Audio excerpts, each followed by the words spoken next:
Dan, you're marrying into a family of a lot of hidden talents.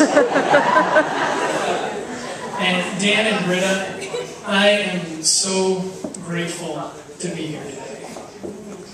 I am very grateful to be here today.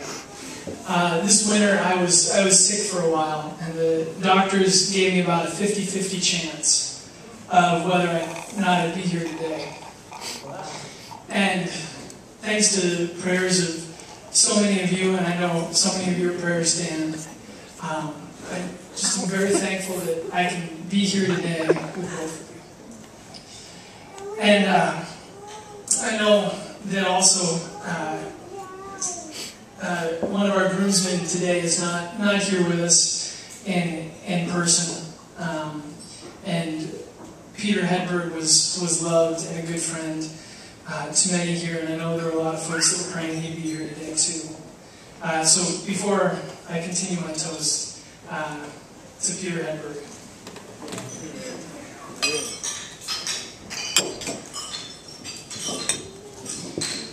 When Dan was probably about 9 or 10 years old, and I was about 11 or 12, our mom decided she wanted a stone wall out behind our house. And there was our backyard and then going out into the field. And about 100 yards down the hill into the field, there was a whole bunch of rocks that had been cleared probably 150 years ago. And she offered Dan and I 25 cents a rock if we would bring them up from the middle of the field to help build this stone wall. And so Dan and I go down and we fill up our arms with as many small rocks as we can find. And we carry a few loads up to where the wall's supposed to be. And Mom quickly realizes our strategy and decides that 5 cents a rock is a much better price. And so, me being the type of person I am, I went on strike and entered into negotiations with the management. And when my demands were not met, I sat down and watched cartoons. And I was sitting there, and I did not realize that at the time my brother was crossing the picket line.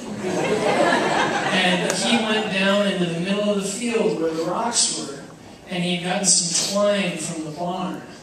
And he tied it around his waist and got a red radio flyer wagon, filled it with rocks, picked up a big rock in one hand and another big rock in the other hand, and started slowly walking with a red radio flyer wagon filled with rocks up to the wall.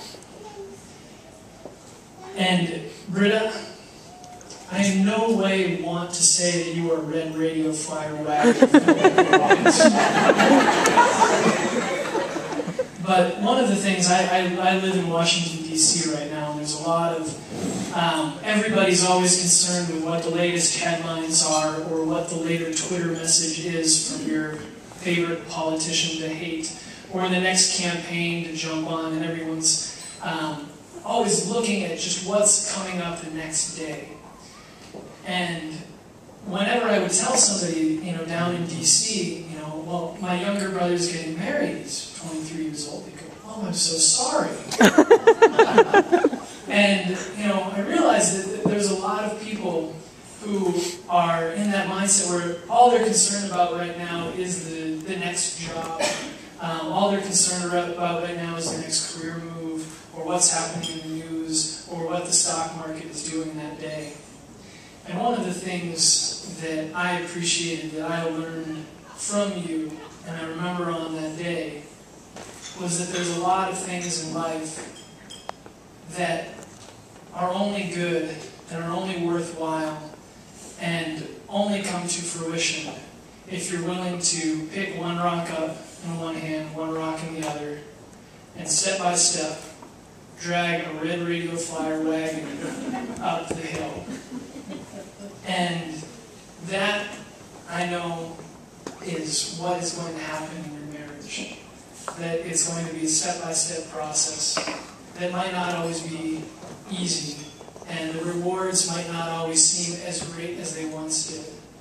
But I know you both have that perseverance within you to take it step by step and day by day. And one of the great things to see that the two of you share is your common profession of teaching. And you know that educating a child doesn't happen as a one-time event, but it happens in a day-by-day, step-by-step process. And so, as you grow in your relationship, Dan and Britta, we know you have this kind of perseverance because in the summer of '04, it was every day for 2 months that Dan threw you in that lake.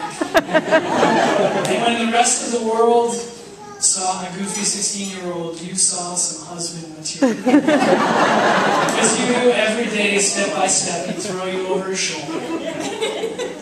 But I hope that the two of you take that kind of perseverance and that kind of focus and that kind of love for the work that you do into the relationship that you have. And I look forward to being able to continue to learn from both of you as your relationship is a blessing to each other and a blessing to all of us. To Dan and Britta.